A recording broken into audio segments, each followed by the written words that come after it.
জানিয়ে দিব এই মুহূর্তে পাওয়া সর্বশেষ আন্তর্জাতিক সংবাদ। শুরুতেই শিরোনাম। পানি সংকটের কারণে পাক ও ভারত যুদ্ধবিরতি হুমকির মুখে, পাকিস্তানি পররাষ্ট্রমন্ত্রীর হুঁশিয়ারি বার্তা।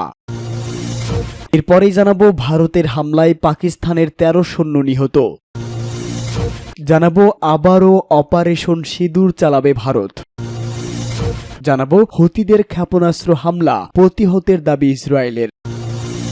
এবং সর্বশেষ জানাবো তৃতীয় পক্ষ ছাড়াই আজ বৃহস্পতিবার ইউক্রেন ও রাশিয়ার বৈঠক। এতক্ষণ শুনছিলেন সংবাদ শিরোনাম, এবারে বিস্তারিত। তবে তার আগে প্রতিদিনের আপডেট আন্তর্জাতিক সংবাদ সবার আগে পেতে ভিডিওটিতে একটি লাইক দিয়ে চ্যানেলটি সাবস্ক্রাইব করার অনুরোধ রইল।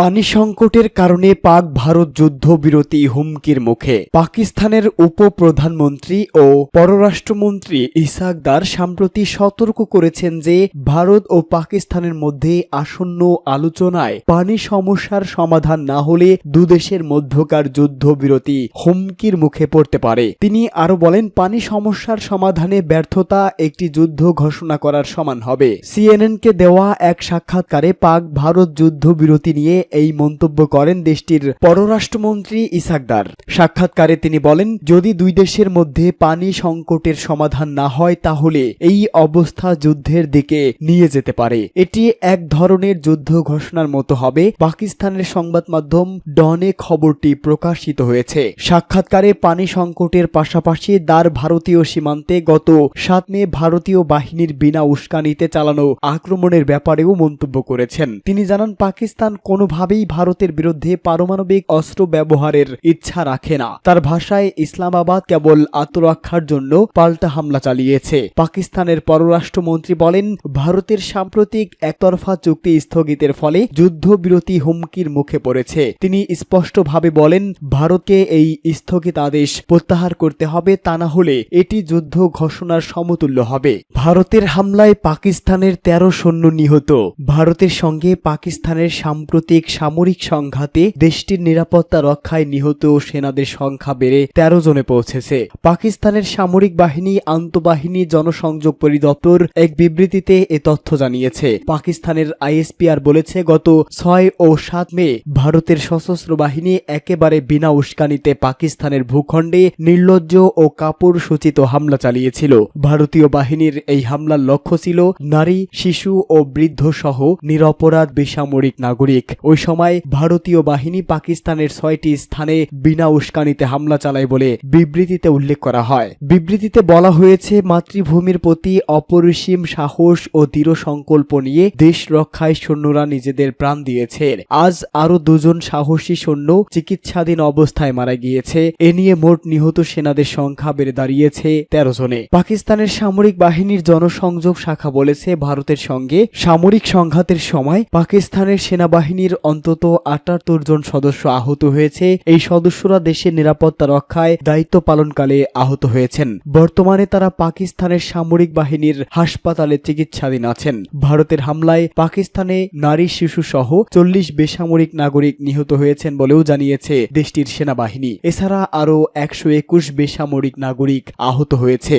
আবারও অপারেশন সিঁদুর চালাবে ভারত। কাশ্মীরের পেহেলগামে ভয়াবহ হামলার পর পাকিস্তানে চালানো অপারেশন সিঁদুর নিয়ে মোদি বলেন, ভারত সন্ত্রাসবাদের পৃষ্ঠপোষকতা দেওয়া সরকার ও সরাসরি হামলার পরিকল্পনাকারীদের মধ্যে কোনো পার্থক্য করবে না। মোদি বলে, পাকিস্তানের বোঝা উচিত অভিযান শেষ হয়নি। পাকিস্তানের প্রতিশ্রুতি ও কার্যক্রম পর্যবেক্ষণের পরেই এটি কেবলমাত্র স্থগিত করা হয়েছে। তিনি আরো বলেন, যদি পাকিস্তান নিজেদের অবস্থানে অনড় না থাকে বা বিভ্রান্তিমূলক আচরণ করে তাহলে ভারত আবারও প্রতিশোধমূলক পদক্ষেপে ফিরে যাবে। ২২ মিনিটের ভাষণে মোদি উল্লেখ করেন, ভারতের ড্রোন ও ক্ষেপণাস্ত্র হামলা পাকিস্তানের কল্পনার বাইরে ছিল এবং সেই হামলায় শুধু সন্ত্রাসী ঘাঁটি গুড়িয়ে দেওয়া হয়নি, ধ্বংস করা হয়েছে তাদের মনোবলও। তিনি বলেন, অপারেশন সিঁদুর শুধু একটি অভিযান নয়, বরং এটি সন্ত্রাসের বিরুদ্ধে ভারতের কৌশলগত নীতিতে একটি মৌলিক পরিবর্তন। এখন থেকে ভারত যে কোনো ঘাঁটি চিহ্নিত করে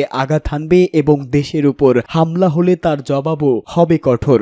হুতিদের ক্ষেপণাস্ত্র হামলা প্রতিহতের দাবি ইসরায়েলের। ইসরায়েল জানিয়েছে ইয়েমেন থেকে তাদের ভূখণ্ড লক্ষ্য করে ছোড়া একটি ক্ষেপণাস্ত্র প্রতিহত করা হয়েছে। এই হামলার দায় স্বীকার করেছে ইয়েমেনের ইরানপন্থী হুতি বিদ্রোহীরা। ইসরায়েলি সেনাবাহিনীর পক্ষ থেকে বলা হয় তারা সফলভাবে ক্ষেপণাস্ত্রটি আকাশেই ধ্বংস করেছে। হুতিদের সামরিক মুখপাত্র ইয়াহিয়া সারি এক বিবৃতিতে বলেছে ক্ষেপণাস্ত্রটির লক্ষ্য ছিল তেল আবিবের কাছে বেন গুরিয়ন বিমানবন্দর। ব্রিটিশ বার্তা সংস্থা রয়টার্স এই খবর জানিয়েছে। এই হামলার ঘটনা ঘটেছে এমন এক সময় যখন মার্কিন প্রেসিডেন্ট ডোনাল্ড ট্রাম্প উপসাগরীয় অঞ্চলে সফর করছেন। সফরের এক ঘোষণায় ট্রাম্প বলেন তিনি হুতিদের সঙ্গে একটি যুদ্ধবিরতি চুক্তিতে পৌঁছেছেন যার আওতায় তারা যুক্তরাষ্ট্রের জাহাজে হামলা বন্ধ করবে। তবে হুতিরা জানিয়েছে তারা ইসরায়েলের দিকে ক্ষেপণাস্ত্র ও ড্রোন হামলা অব্যাহত রাখবে। হুতি গোষ্ঠী বলেছে তারা লোহিত সাগরে একাধিক বাণিজ্যিক জাহাজে হামলা চালিয়েছে। এসব হামলা তারা চালাচ্ছে গাজার ফিলিস্তিনিদের সঙ্গে সংহতি জানাতে। 2023 সালের অক্টোবরে দক্ষিণ ইসরায়েলে হামাসের প্রাণঘাতী হামলার পর থেকে